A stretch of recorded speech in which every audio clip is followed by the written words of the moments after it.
BizQuick podcast hits on the struggles and advantages of being an entrepreneur. It's for anyone who's made the commitment to burn the boats and not look back. Are you a busy entrepreneur or small business owner trying to do it all? Then this podcast is for you. Corey and Julie will take you through the details of building a strong business. Hit the subscribe button and gear up for another episode of BizQuick Podcast.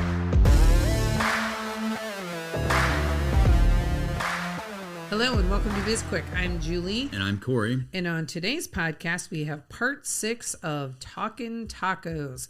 For those of you that have been following along, this is the adventure of Corey and his business partner, Matt Karfakis, opening up a Cabo Fish Taco restaurant here in Richmond. On today's episode, we'll bring Matt in a little bit, but first, Corey and I are going to chat, and today's topic is all around culture. So, how's it going, Corey? It's going, Julie. How you doing? I am well. I'm, got a lot going on, but I am good. So, how are things going with the restaurant? We are plugging along. We finally kind of got everything rolling again in terms of the build out. Like, we have some people in there actually doing work, dealing with the same supply chain issues. We found a couple of employees to come work for us, which is exciting because we're actually, starting to build out that team. And yeah, that's kind of where we are, but still a couple months away from opening the doors. So I didn't realize the build out was stalled. I'm sure if I didn't know, there's no way that our listeners knew. So what's going on there? Well, it was stalled in the sense that we were waiting on the designs to get finished, and then because we had so much uncertainty, we couldn't get electricians and plumbers and all of those people in there. So we have like a final design and a final equipment list and a final everything that we can then pass on to all of the subcontractors so they can get in there and do their work. Excellent. So things are getting exciting. Yes. That didn't sound very excited. Who, me or Yeah. you? No, I said excellent. So things are getting exciting. There we go. I don't know how much more excitement you want in my voice. We're on a podcast here. Perfect. What is it you expect me to do? I don't know. That was perfect. The second time around was much better. I think they sounded exactly the same. We'll find out. We'll let the people decide. But yeah, so that's great news. So you've got some I know you've been working on hiring. Starting with hiring, key employees, your managers first. Yeah, that type of people. And yeah, we have some big players in the sense of people who are gonna do a lot of have a lot of the responsibility for the restaurant once we get rolling. Like Matt and I are going to be very, very, very hands on for the first however many months. Those lucky employees. But the idea is that we want to start handing all of that stuff off to others, obviously, because we want to work on the business, not in the business. So let's talk a little bit about, because you've been doing some interviewing. How are you addressing culture in your interviews? It's really hard to say. So we've gone through, we've asked some of those questions that we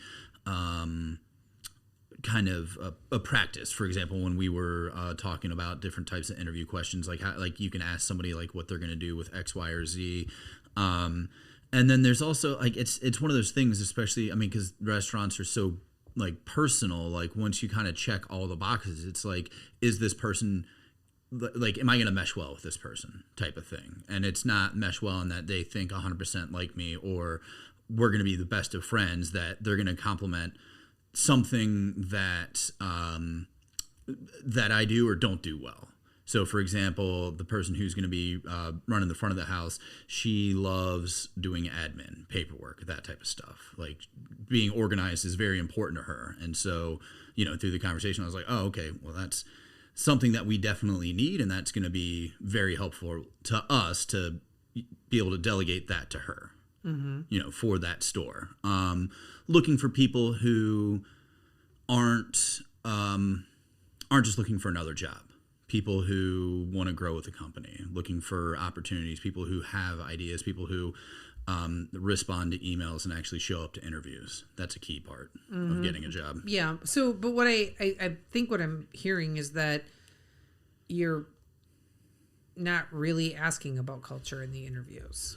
We're not asking about culture, but it's like, it's having that conversation to know whether or not they would fit into the culture, to say, okay, I think this person is going to work well with us. I don't think this person is going to work well with us. And I don't know. It's one of those things where you can ask these questions, but then you can kind of get canned answers, or you can just have a conversation with somebody, talk about certain topics, and just see, it's not, what would you do in this situation if you had X, Y, or Z? It's like, let's walk through your management style. Like, if you're early, you're on time. If you're on time, you're late. What does that mean to you? Stuff like that, like those types of questions.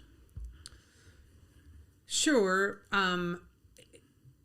But could you not ask questions that are more along the lines of, so, there's some very obvious and easy ones that are just sitting right there in terms of like, what do you do for fun?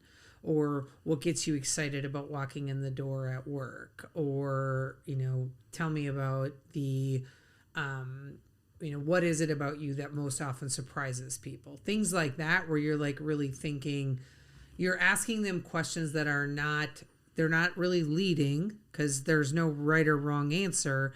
But those answers lead you to know if they are or not somebody that would fit in well with your culture. It sounds like maybe we didn't do a good enough job of setting up what some of those questions could be beforehand. But I also I understand the job market is really slippery right now, so it's hard to, when it comes to hiring, there's not a lot of people that are really looking for work, right? They're still struggling to find people in every industry, but certainly struggling to find people. So when you get somebody who's interested, you don't want to just let that opportunity pass by. But it's important that the people that you're hiring are going to fit into the culture that you want to build. Sure, but what I'm saying is that you can find out that information without asking those questions in just a normal conversation. For example, it's, like, what do you like to do for fun, or what's your plan or your long-term plan or whatever, and find out that I want to work as many hours as I can because this is my goal, and I'm, these are the things that are important to me, whatever it is, like, without saying, what do you do for fun on the weekends? Like, that's a question that we could ask, but that type of information also comes out just in natural conversation. So there's no reason to ask it if you're just like talking about, you live in Blacksburg right now. Tell us about that. Why did you want to stick around for another 6 months instead of moving to Richmond to come work for us? That type of stuff.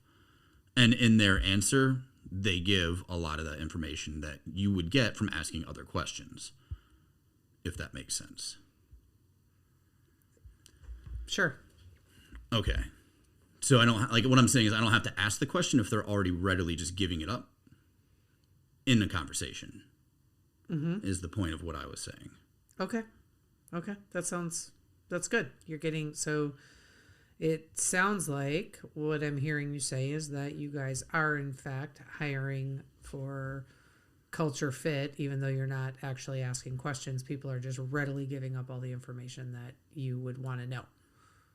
Not readily giving up all the information, but they are answering questions. Like, we are asking questions, and they are giving us information that is helpful too. We don't have to go through and check this box that this question was asked because the answer came out somewhere else. Yeah. In the conversation.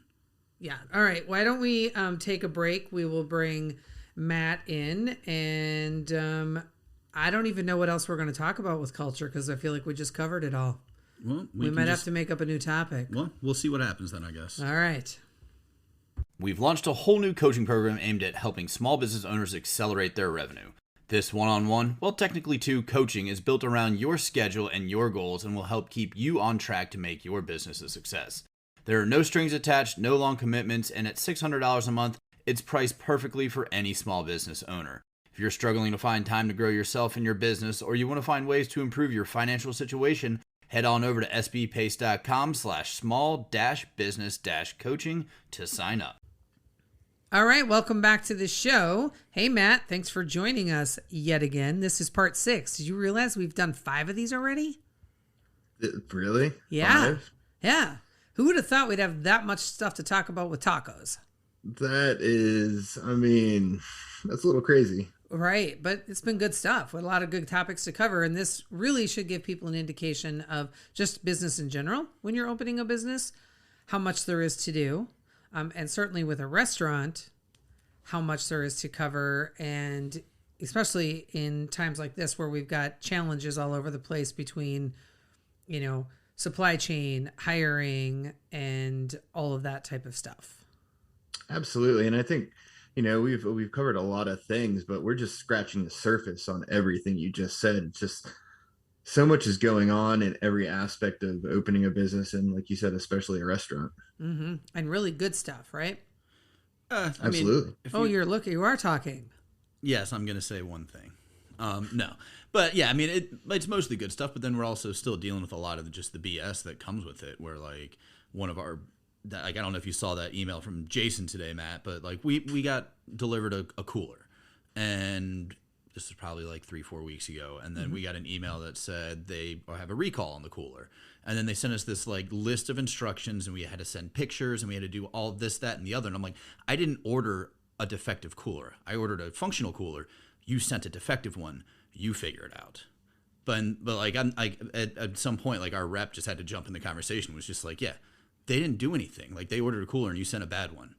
Fix it. Like you haven't even opened that cooler yet. Oh, correct? it's still on the pallet. Yeah. Yeah. It's still on the pallet in the space. And Jason, I worked for Jason when I was with his company, and he can definitely be a bulldog when needed. And that was definitely warranted today with the tone of his email. I mean, it hit it right on the head, and Corey and I didn't have to put it like that. So I was happy with that response. I one time ordered a product from this small business owner, and it's not that long ago. I ordered it, and they messed up the entire order. They sent me someone else's order, right? And I was like, I sent him an email. I think y'all messed up. This is what I ordered, and I listed it out. This is what I got. Not the same thing. Not even close. They replied back and first off told me that I was nuts because they triple check every order that goes out the door. And I was like, your process is broke. And then they're like, you need to send us pictures of the packing slip and of all of the product. And you need to send us a picture of a copy of the email with the confirmation email. Didn't they also accuse you of lying? Yeah, they called me. They said it was lying. They said that they get customers that lie to them all the time. And I was like, listen, this is $75 worth of edible protein cookie dough. I'm not lying to you.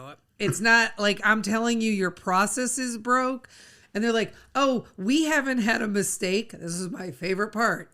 We haven't had a mistake in 23 days. And I was like, all right, whatever. And then so once I sent them everything they asked for, and then also told them what a terrible customer experience it was for me, they sent me the correct order. It was still wrong and like a bunch of free shit.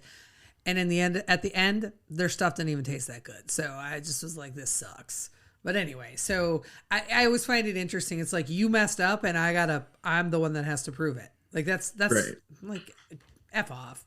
Okay.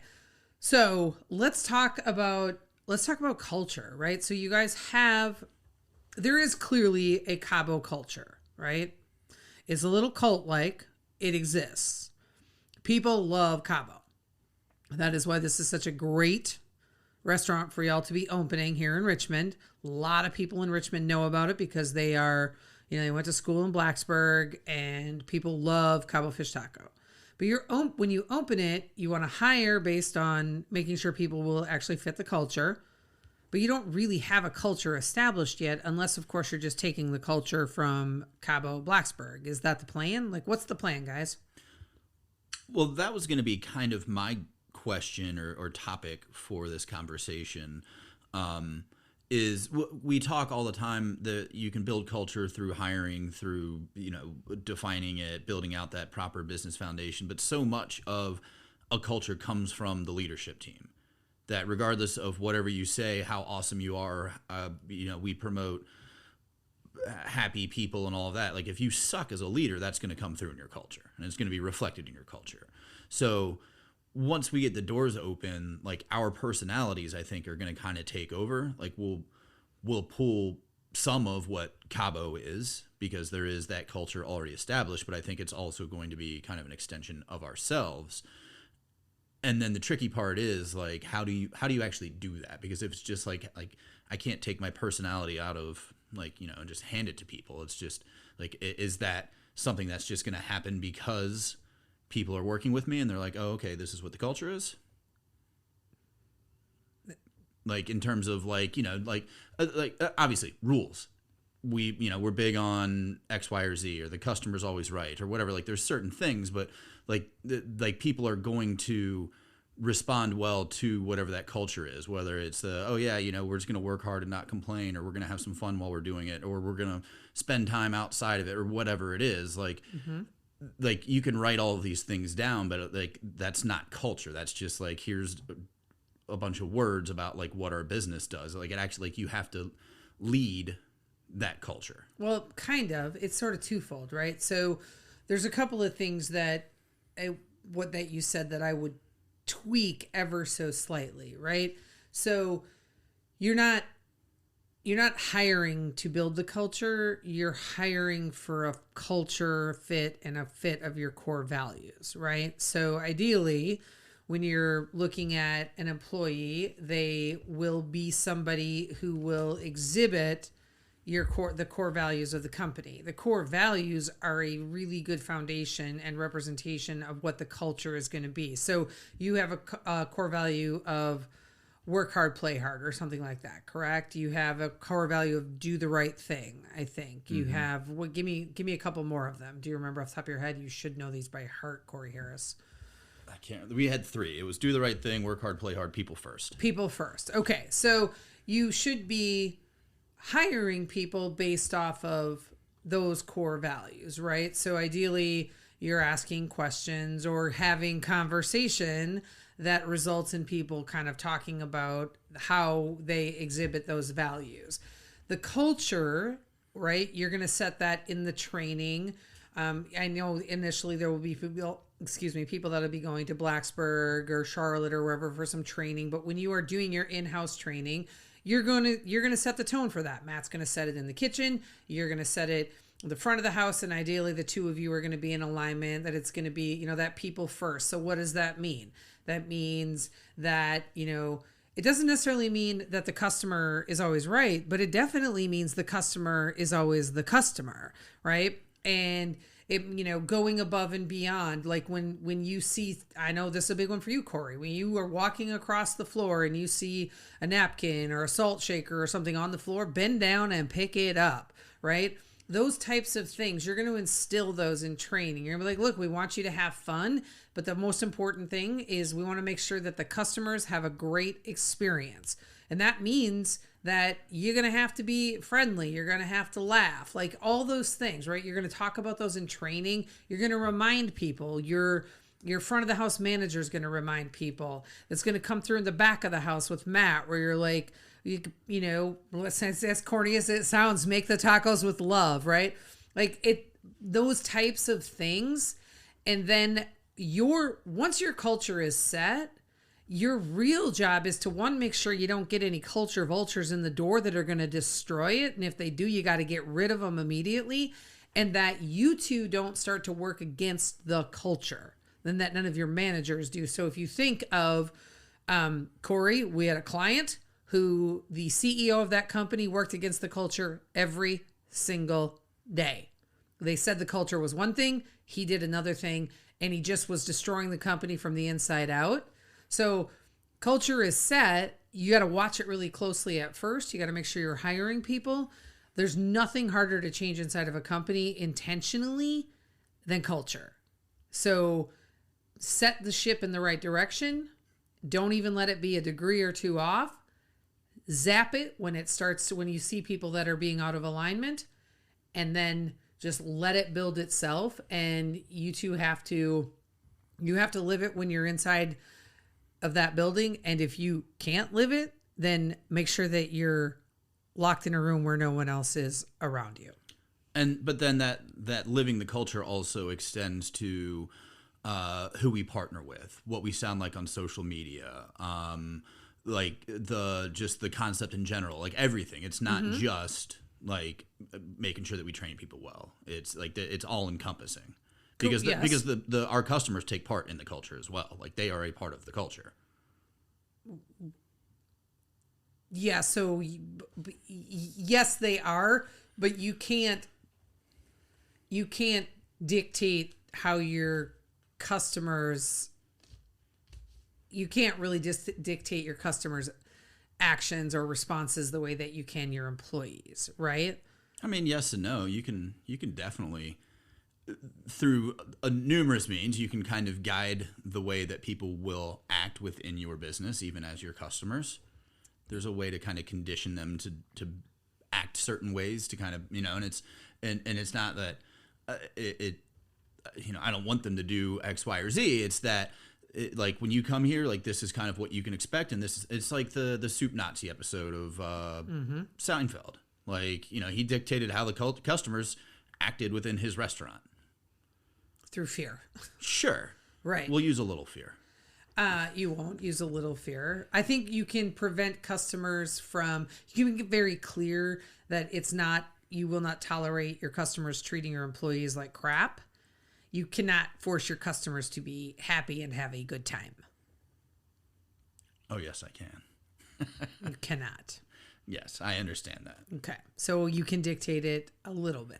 Yeah, but also they could, just by the fact of showing up at the restaurant, get a little bit happier and a little bit nicer. And I know, but why are you arguing with me about this? I'm not arguing. Sure, they could become happier, but it is not mandatory that they become happier to get a seat inside your restaurant. Very true. I agree with you. Okay. Matt, what do you think? We haven't given you a chance to say anything today. I mean, I think we're going to adopt some of, and probably me a little bit more than Corey, some of the culture that was in Cabo Blacksburg, because I worked there way more recently than Corey. But then I worked 2 corporate companies, and Corey's worked at various places, and of course started SB Pay. So we're going to be drawing on that and everything that I've been through to kind of evolve that Cabo culture. And I think one of the major things we've been doing, especially through hiring, has been great. Yeah, we hear that this person is amazing at work. My follow-up question when I'm hearing this is, what do you think of that person as a human? Are they cool? Are they good to get along with, aside from what's at work? And I think the 3 major hires that we've made recently have fit that, have fit those views and what we're looking for. And trying to get the people in that are good humans and will do the right thing and put people first, along with kind of nurture that fun atmosphere that you want to have in a restaurant, because restaurants can be a lot of fun working in. I think that's where we were going with our first 3 hires. And I think we're hitting it right on the money with that to help develop our culture in that direction. So what is the plan for making sure that, now that you've made these hires, for making sure they understand, and maybe you covered this in the interview process. I don't know. We haven't had this conversation. So what is the plan for making sure that your first 3 hires, these key employees, because it's 2 managers and an assistant manager that have been hired, correct? What's the plan for making sure that they are aware of what the culture is and how important that culture is to the success of the restaurant and to both the 2 of you overall in terms of what you want to do inside that restaurant? We touched upon that in our interviews pretty well. And then when it gets down to in-house training, or the training that's going to directly happen after we send whoever to Blacksburg or Charlotte or whatever we're doing, I think that through that process, we're going to reinforce like what the culture at other Cabos are like, and then what we're going for. So we're going to pull it from a couple different locations. And then, you know, after that training, we're going to sit down and be like, this is where we want to go. You saw this at this location, you saw that at that location. Let's combine those and then in other aspects that Corey and I think that we should be touching on that they haven't really experienced yet. Corey, what are your thoughts on that?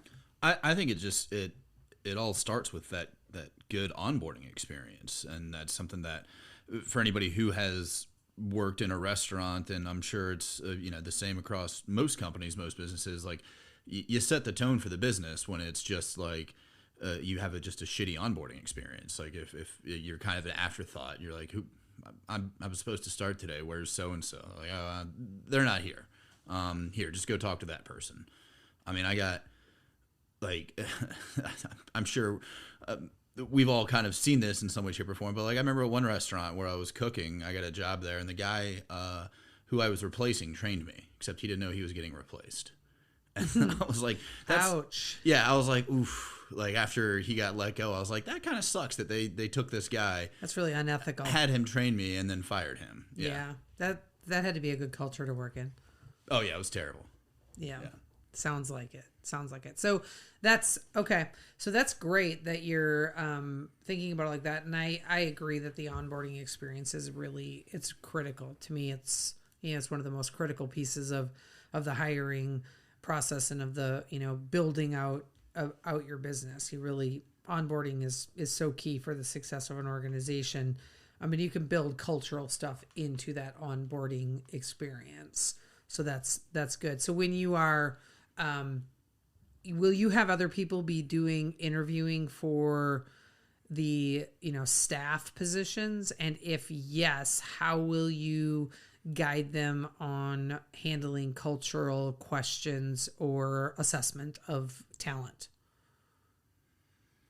So the answer is yes. I mean, Matt and I don't need to or want to make the final decision on everybody, but probably the core staff, the first group of hires that come through, will probably, at least one of us will be involved with somebody else who we've already hired. So once they get a chance to get a little training, get to understand the brand a little bit better, get to understand Matt and myself, and we can be very blunt about here's, what we expect of this culture, when it comes to making sure that we're hiring the right people. I think that that's easy to do because it gives them guidelines, especially if they've never had to interview or hire in that way, to say, here's some things that you should look for in the interview, or if you're stuck on what to ask, here's some questions. Okay. What percent of your staff do you think you'll end up, total staff that you hire will end up having either been a regular or a customer of Cabo or already have been an employee of Cabo? I think that percentage is super low. Yeah. I think we got lucky with our kitchen manager from Blacksburg location. But other than that, I don't really see us unless a couple servers I worked with that I know are in the Richmond area. If they're looking for a part-time job, sure. But I don't think it's going to be low. It's going to be under 5% for sure. Yeah. There's a handful of people who I've worked with as well, who are here in the Richmond area and still in the restaurant industry. But outside of that, I don't, but also I left 11. And also a lot of them didn't work at Cabo. Yeah, but we just know them from the business. Yeah, but anybody who I might have worked with, that was 12 years ago. So there's a really good chance that they're out of the restaurant industry.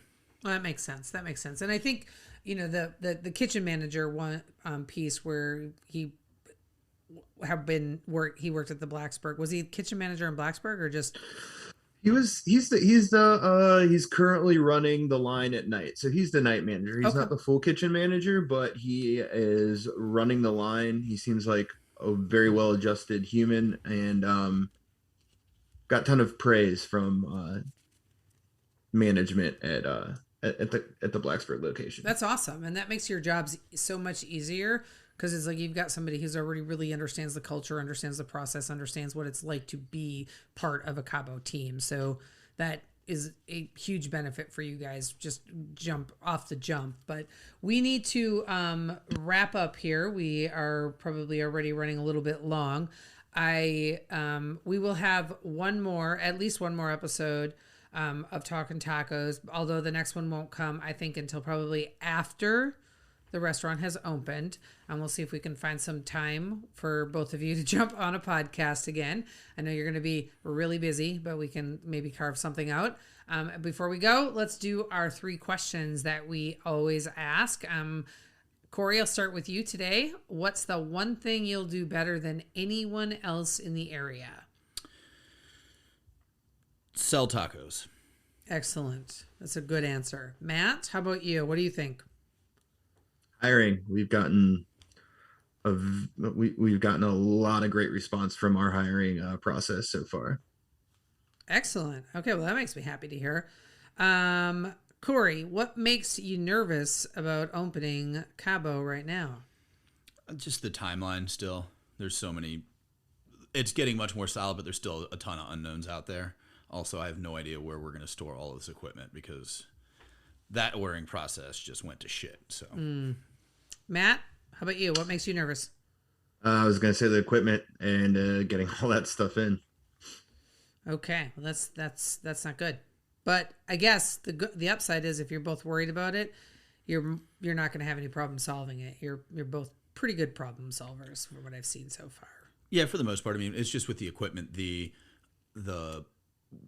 have somebody, a vendor, and they're like, oh yeah, we'll have it to you by the end of December. That's giving us zero room for error if they don't deliver, and we know that it's possible that they won't deliver. Oh, they'll give us a defective unit. Right on. All right. So on this one, Matt, I'll start with you. Why is Cabo going to be a success? This process, I mean, just Corey's and my communication is really going to be why this is going to be successful. Okay. Corey, why is it going to be a success? I mean, I think that it's for the same reason, like they say that the reason that parents who buy baby books are better parents, it's not because they're necessarily reading the books. They just care enough to actually purchase the book. Mm-hmm. And Matt and I care enough to have conversations about culture or hiring or whatever. And we're not just, we're not being too cocky about it. A little cocky. Conversations about every single little detail. Excellent. All right. Well, we will put all of the information about Cabo in the show notes so everyone can find you, and those in the local area can make a stop once it's opened. Check out the Instagram. And before we jump into the outro, Matt and Corey, is there anything that I can do for either of you? Currently. Yep, I think we're all set. That's awesome. I was going to say, just like shaking or nodding your heads does not work well on a podcast, so use your words, guys. All right. Thank you, Matt, for coming on the show. Thank you, Julie, for hosting the show. And thank you, Corey, for doing both.